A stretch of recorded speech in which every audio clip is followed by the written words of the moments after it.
So I decided to take a week off from uploading videos to the channel so that I could catch up with a few shows, one of which is Marvel's Spider-Man 2017. There's been a lot of controversy surrounding this show ever since it began way back on the 19th of August 2017. Up until now, you can argue that nothing much has changed throughout the past 2 seasons. A few years back, I remember making a video defending the series during its early run, while explaining why it works as a TV show and as Spider-Man origin story. But as more and more episodes came out, the showrunners decided to stick with the same formula they used for each other episode, and the problems for the show became more noticeable. Hence why you've probably seen all of those videos from popular YouTubers bashing the series. In all honesty, I was ready to abandon the show before the first season was announced.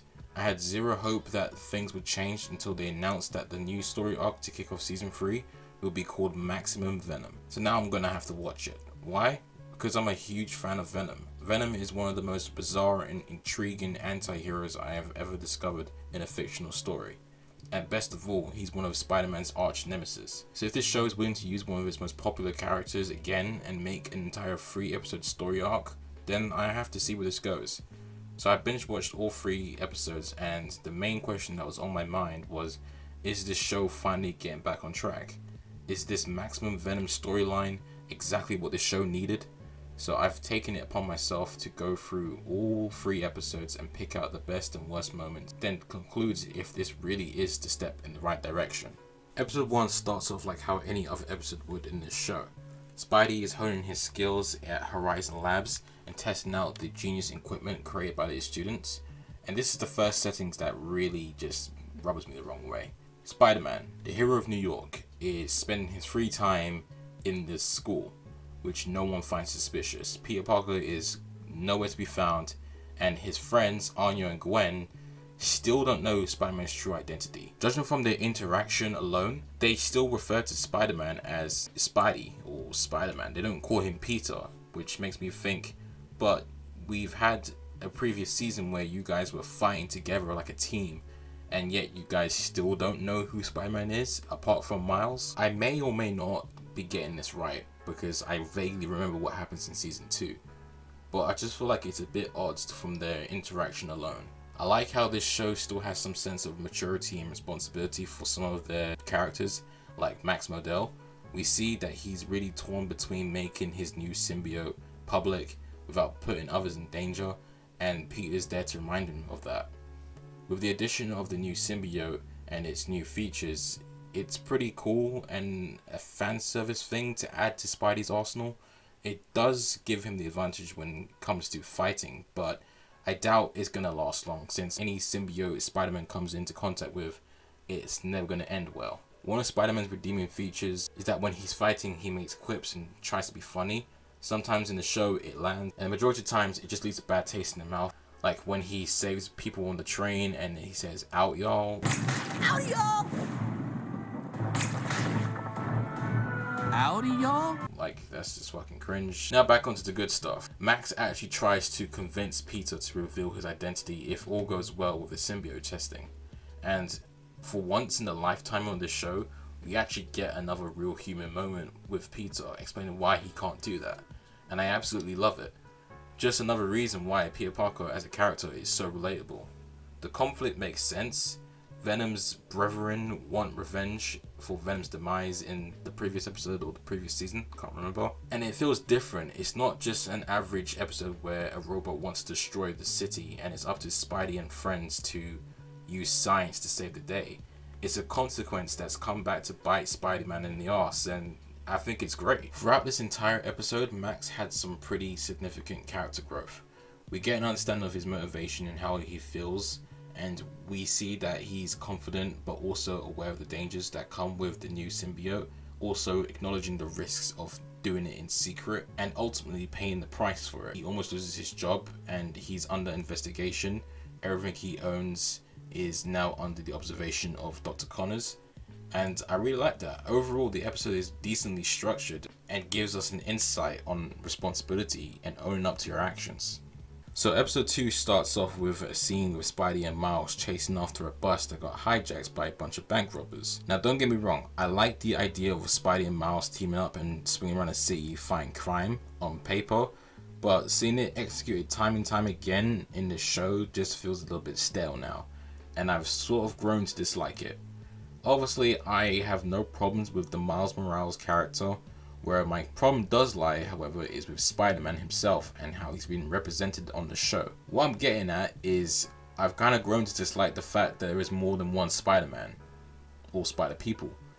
It doesn't feel that satisfying to see Spider-Man fighting his enemies with his sidekicks. I think it's just a case of me preferring the idea they went with in Spider-Man Into the Spider-Verse. You could say that Miles and Spider-Gwen, or she's been referred to as Ghost Spider, are their own franchises. They deserve their own show. And don't get me started on Anya Corazon. It just feels like it's getting a little too crowded and it should solely focus on Spider-Man rather than Spider-Man and Friends. On the other hand, another plus that was introduced into this episode was Mary Jane. About fucking time. I can't wait to see where they go with this character, and never mind, she had like 6 lines and about 1 minute and 43 seconds of screen time. Ironheart, aka Riri Williams, and Amadeus Cho, the new Hulk, made an appearance. That's cool. Baron Mordo and my favorite Marvel character, Doctor Strange, are involved now. Okay. Getting a bit crowded here, guys. Oh yeah, and Baby Groot is here as well. The two things I really disliked about this episode was how cheesy Baron Mordo was being. It just didn't suit the tone of the episode and the tone of the whole story arc. I mean, this guy was acting like a cheesy Disney villain. The only thing that was a bit annoying was how everyone kept trying to convince Doctor Strange, the Sorcerer Supreme, that science can solve everything, and in the end, it does. This is the formula that I mentioned at the start of the video that showrunners keep using, and continuously in each episode. And once again, they executed it without fail. The final episode, I have to admit, got a lot better than the previous episodes. Aside from the stakes being told to us that they're high and the anticlimactic ending, the tone shifts quite a bit and it gets a lot more serious. With all the heroes being captured, we do get some decent looking designs for the heroes. Decent yet inaccurate to their better looking concept designs done by an artist that goes by the name of Patrick Brownart. Here are some comparisons to the designs from the show. Some of them are clearly inspired from the artwork and some of them are just completely different.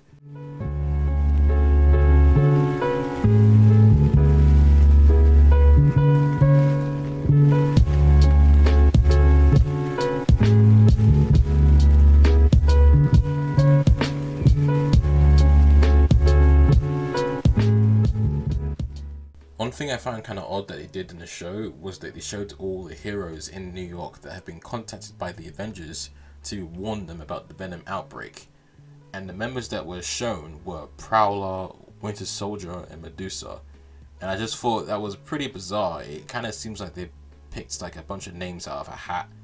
But onto the highlight of the episode, Moon Knight. Moon Knight is such a badass in this episode and relatable to some degree. So in the second act of the episode, he plays a key part in helping Spidey, which is honestly surprising. Moon Knight is a character who not many people know of, and if they do, they would normally compare him to DC's Batman. However, on the hero roster, he's sort of like a D or E list superhero. But that's not the case in this episode. Here we get to see the type of person he is and, in a way, get an understanding of how serious the situation is.